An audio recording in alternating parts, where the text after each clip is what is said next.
रत्नैकल्पितमासनं हिमजले स्नानं च दिव्याम्बरम् नानारत्नविभूषितं मृगमदा मोदाङ्कितं चन्दनम् जातिचम्पकबिल्वपत्ररचितं पुष्पं च धूपं तथा दीपं देवदयानिधे पशुपते हृत्कल्पितं गृह्यताम्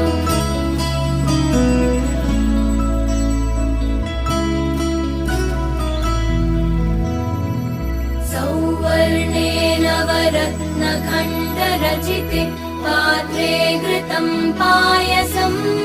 भक्ष्यं पञ्चविधं पयोदधियुतं रम्भाफलं पानकम् शाकानामयुतं जलम्